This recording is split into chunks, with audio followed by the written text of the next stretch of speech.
Beta Technologies' Alia CTOL is quickly proving it's more than just a concept. It's becoming a real-world workhorse. After being chosen as the first green aircraft in Air New Zealand's fleet renewal plans, it's now taking on a new challenge in Scotland, helping test electric flights for Royal Mail deliveries to remote communities. The first of these flights already made history. On March 20th, the UK saw its first real-world electric flight, traveling between Glasgow and Dundee. This wasn't just a one-off event either. It's part of a larger series powered by Loganair, Royal Mail, and Beta Technologies, with more routes planned connecting places like Aberdeen, Inverness, Wick, and even Orkney. What's really interesting is that these flights aren't experimental in the usual sense. They're actually replicating real delivery routes that are already in use today. The goal is simple. See how well an all-electric aircraft can step into an existing system and do the same job, just cleaner and more efficiently. This is all part of Royal Mail's bigger plan to hit net zero by 2040. They've already cut domestic flights in half, and now they're pushing forward with electrifying key routes.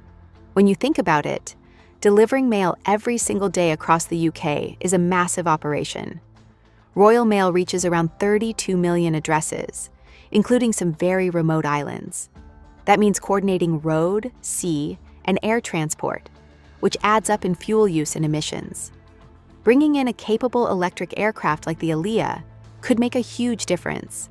And the Alia CTOL seems built for exactly this kind of job.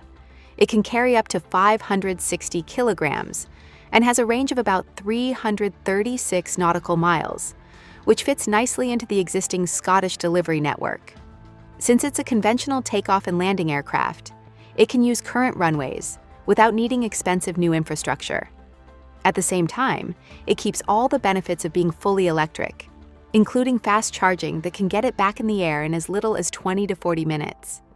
Beta Technologies isn't just building aircraft either. They're also working on the bigger picture. They've been developing a wide charging network to support EVTOL aircraft and other electric vehicles, helping lay the groundwork for a more connected and sustainable aviation system. They're also heavily involved in major US programs, focused on integrating EVTOL technology into everyday operations, working alongside federal agencies to make this future a reality. All of this shows that electric aviation isn't just coming, it's already starting to plug into real-world systems. And with projects like this in Scotland, it's clear that cleaner air transport could soon become part of our everyday lives, even in the most remote corners.